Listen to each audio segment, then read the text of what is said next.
Amawanga okuli China ne Norway gawadde Uganda eddagala erigema ekirwadde kya COVID19 era ng'omukolo ogw'okukwasa eddagala lino gubadde ku ofiisi z'ekitongole ekitereka wamu n'okutambuza eddagala lya gavumenti ekya National Medical Stores entebe. Omubaka wa China mu Uganda Zhang Lingzong akwasizza eddagala eriwera emitwalo 3 eri minisita w'ebyobulamu Dr Jane Ruth Aceng era nga Zhang asinziddewo n'agamba nti ne China erina enkolagana ennungi eri Uganda.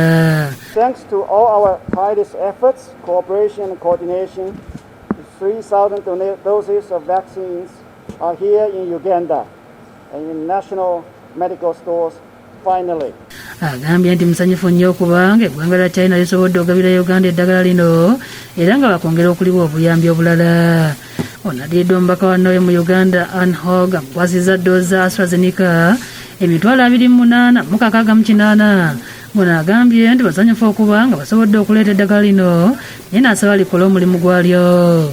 Yeeyamye okusigala nga waliwo enkolagana ey'omugundu wakati wa Uganda ne gavumenti ya Norway. We have also partnered with the World Health Organization in an 8 billion shilling project to support the important work done by the government of Uganda. Wano ekitongole ekya UNICEF nakikwasiza minisita Aceng ebyuma ebitereka omukka okuyambako mu kussa ebibeera ddala 100. Dr Aceng asiimye amawanga agatudduukiridde n'eddagala.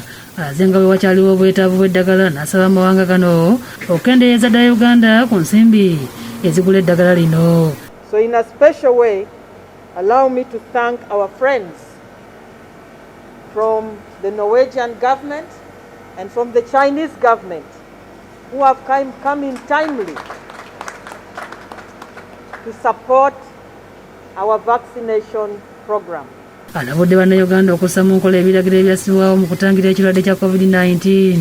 Bw'atu n'abajjukiza nti ekya pulezidenti okuddiza ku muggalo kirabye kubeeyibaza ng'omusimbu atabaala. As you all heard yesterday from His Excellency's statement, government strategy is to vaccinate the eligible population as soon as possible and as quickly as possible. Agambye nti eddagala lino lyakusooka okuweebwa abantu abatannafuna mpisa ey'okubiri era nti n'abaana abato wakati w'emyaka 12 ne 18 balina okutandika okugemebwa bunnambiro nga Pulezidenti Museveni bwe yalagidde. We must also consider children 12 to 18 years, and he directed that we quantify that population group and add to the 22 million people. And so the program will also begin.